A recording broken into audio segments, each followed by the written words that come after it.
Bonjour mesdames et messieurs, merci de nous être encore une fois fidèles à ce rendez-vous du journal en français.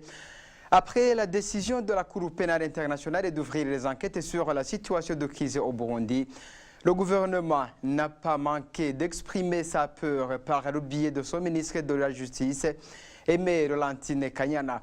Elle dit que cette décision n'engage en aucune manière le pouvoir de Bujumbura, qui s'est retiré du statut de Rome le 27 octobre 2017. Sur la décision qui serait tombée avant son retrait effectif, Aimé Laurentine Kanyana parle d'une décision antidatée pour échapper à l'expiration de cette date du 27 octobre. Suivez la ministre burundaise de la Justice, Aimé Laurentine Kanyana. D'emblée, le gouvernement du Burundi rejette cette décision dans sa totalité. Le Burundi rappelle à la communauté nationale internationale en général et à la Cour pénale internationale en particulier qu'il s'est effectivement retiré du statut de Rome depuis le 27 octobre 2017. Le gouvernement du Burundi n'ayant pas été notifié de la décision de la Cour pénale internationale à enquêter sur la situation au Burundi avant son retrait effectif du statut de Rome le 27 octobre 2017, il n'est pas lié par les décisions de la Cour pénale internationale car il n'est plus parti au statut qui l'a régi. Il apparaît dans cette décision rendue le 25 octobre 2017 que le procureur avait sollicité un délai de 10 jours pour notifier les États partis au statut de Rome. Pour le Burundi, cette décision est sans effet, compte tenu de son retrait effectif du statut de Rome de la Cour pénale internationale depuis le 27 octobre 2017. C'est 14 jours après que la prise résumée de cette décision que le Burundi a pris connaissance de la décision, et ce par médias. Cette décision, prise par la Cour dans ces circonstances, vient confirmer encore une fois la politisation des droits de l'homme et la justice pénale internationale, ainsi que la tentative de déstabilisation des pays africains. Voilà, c'était la ministre de la Justice, Aimé Laurentine Kanyana, et la décision de la Cour pénale internationale d'autoriser des enquêtes sur la situation au Burundi pourrait servir de leçon aux autres qui auraient la volonté de s'associer au groupe des criminels fins des autorités du pouvoir Nkurunziza. C'est ce qu'indique Emmanuel Nkengurutse au nom du parti IPRONA, qui estime que cette décision vient pour confirmer la valeur de la justice internationale et la valeur des droits de l'homme. On l'écoute. Ce que je pense, c'est que c'est un espoir pour le Burundi tout entier et qui peut espérer la fin de l'impunité ambiante. Deuxièmement, c'est de l'espoir surtout pour les victimes des crimes qui peuvent espérer obtenir justice. N'est-ce pas? C'est aussi, n'est-ce pas, un avertissement envers ceux qui n'ont pas encore rejoint le mouvement criminel dirigé par le pouvoir CNDD-FDD. C'est enfin, n'est-ce pas, une leçon pour ces criminels qui voient le projet criminel puni, pas encore puni, mais mis en question. C'est-à-dire le projet criminel questionné au niveau mondial et qui voient leurs responsabilités engagées. Et par conséquent, ils vont se décourager. Certainement qu'ils vont se décourager. D'ailleurs, les messages qu'ils véhiculent, les gesticulations qu'ils font, démontrent à suffisance qu'ils ont peur, n'est-ce pas? Donc voilà principalement ce qu'on retient. Retenons également que les valeurs de justice et de droits de l'homme,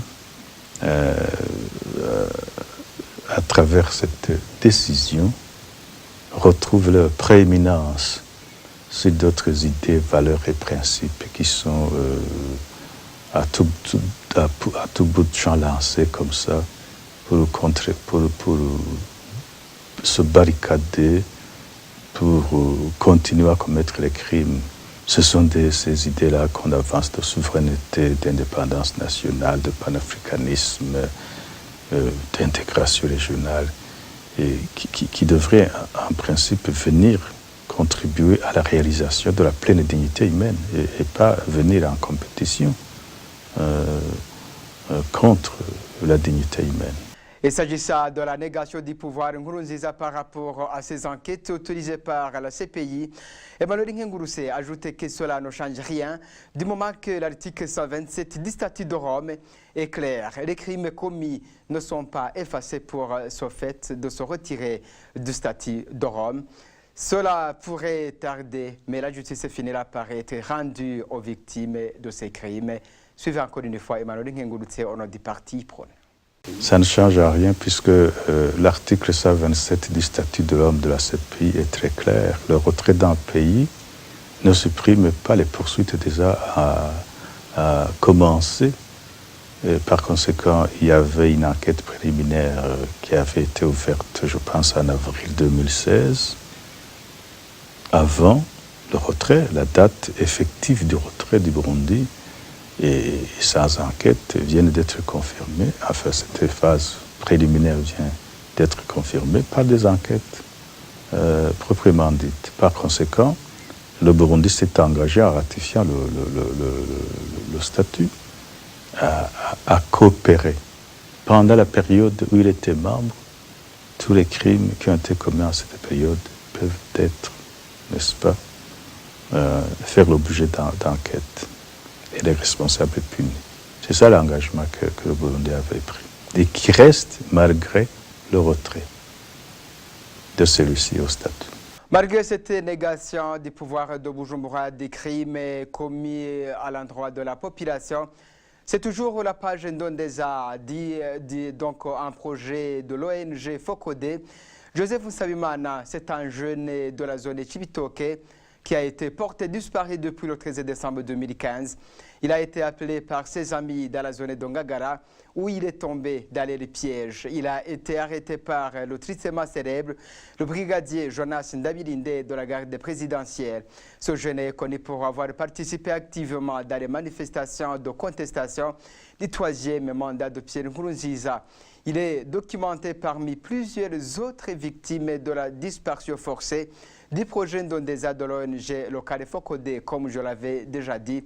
Sur les traces de Joseph Nsabimana avec Pacifique Ninazwe, il est président du Focodé. Le Focodé a sorti aujourd'hui un rapport sur la disparition forcée de M. Joseph Nsabimana, un militant du parti MRC Rulenzangemero, mais aussi un des manifestants les plus actifs contre le troisième mandat de Pierre Nkurunziza, à tel point qu'il avait même le surnom de commissaire au moment de la manifestation, un surnom qui lui était donné par les manifestants des quartiers nord de la ville de Bujumbura. Le 13 décembre 2015, Joseph Nsabimana a reçu un appel téléphonique de deux jeunes anciens manifestants qu'il invitait à partager un verre dans un bar, la Maison Blanche, situé au quartier 3 d'Ongagara. Alors qu'il pensait aller à la rencontre de ses frères de lutte, il a plutôt été cueilli par un groupe de policiers qui l'attendaient et qui était commandé par le brigadier Jonas Ndabilinde de la garde présidentielle, qui est cité dans plusieurs autres dossiers de disparition forcée. Après son arrestation, Joseph Nsabimana a été jeté à l'arrière d'un pick-up de police et depuis ce jour-là, il n'a jamais fait signe de vie.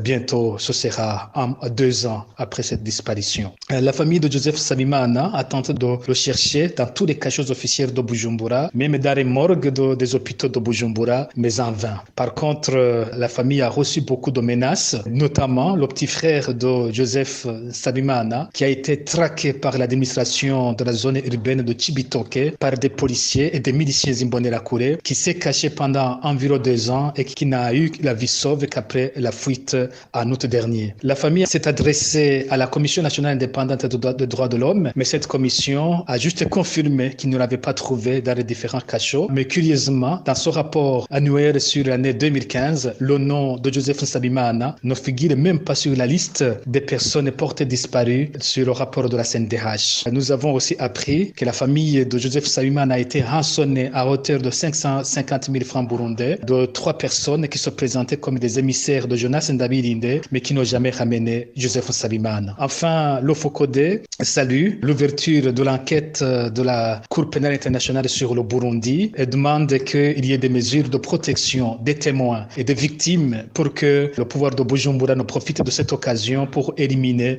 la plupart des témoins ou des victimes qui sont restées en vie.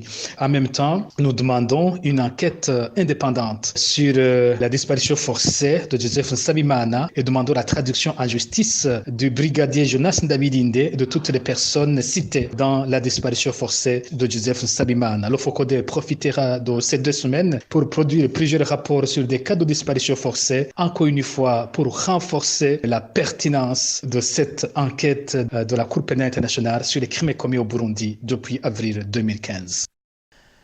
Et avant de clore ce journal et clôture de Kina Festival au Rwanda voisin ce week-end passé, un événement qui connaît la participation des spécialistes du théâtre et de tous les horizons chaque 2 ans. Pour celui de cette année, il s'est borné plutôt sur le thème en rapport avec la protection de l'environnement. Les Burundais qui avaient pris part se réjouissent des connaissances acquises à travers cet événement qui a été pour eux une occasion d'apprendre comment écrire en théâtre. Le reportage est signé Rodrigue Ndikumwami. Ce samedi, le festival organisé pour les acteurs venant des pays étrangers appelé Kina Festival a été clôturé en beauté. Les parents et même les enfants qui sont venus assister à ce festival présenté par les acteurs des différents pays sont très contents de voir les concepts et les connaissances qu'ils ont tirées dans les pièces théâtrales présentées durant le festival. On écoute l'une des téléspectatrices. Je trouve que c'est une initiative qui est importante ici à Kigali, une initiative qui vise un public jeune, une initiative culturelle, et ça, je trouve ça vraiment intéressant que la ville de Kigali puisse accueillir un festival qui touche nos enfants et plus particulièrement en dessous de 12 ans aujourd'hui. Les théâtres qui sont joués, ce sont des théâtres qui ont une importance capitale pour l'avenir d'un enfant, même pour les moins de 12 ans, là où ils comprennent le message facilement. Le spectacle ici, c'est quelque chose d'humanité aussi. C'était un spectacle qui joue avec la nature, avec des éléments de bois et qui permet d'éveiller l'enfant et de faire jouer son imagination aujourd'hui. Je trouve que c'est un spectacle très intéressant puisque c'est sans parole, donc ça ouvre l'imagination de chacun, de penser à ce qu'il veut par rapport au jeu. Donc je trouve que c'est très intéressant. Du coup, ça montre que le théâtre, c'est quelque chose d'universel. Voilà, qu'on peut être compris sans parler une langue. Voilà, donc j'ai trouvé ça super parce que le comédien est très généreux et on sent qu'il joue, il s'amuse, donc il nous emporte dans son monde, dans son univers et je trouve ça super. Les acteurs burundais qui ont été invités dans ce festival Kina Festival saluent l'expérience et les connaissances qu'ils ont apprises dans ce festival en écrivant et en jouant les théâtres en général. Nous avons pris la décision de faire développer l'éducation. C'est pourquoi nous sommes venus ici au Rwanda pour voir comment les autres acteurs jouent le théâtre des enfants. Même si notre club est jeune, nous avons des talents que les autres vont en copier. Alors, ce que nous avons étudié ici, c'est voir d'abord quand tu es en train d'écrire un théâtre pour les enfants. Il faut d'abord voir qu'est-ce qui plaît à un enfant. Après cela, il faut se mettre à la place d'un enfant et c'est là où tu vas écrire et présenter. Ce festival Kina Festival est un festival pour améliorer les connaissances et l'expérience des acteurs venant des pays différents. Et ce festival se joue après chaque 2 ans. Nous vous rappelons que les acteurs, avant de présenter les pièces théâtrales, on les donne des formations en rapport avec le théâtre.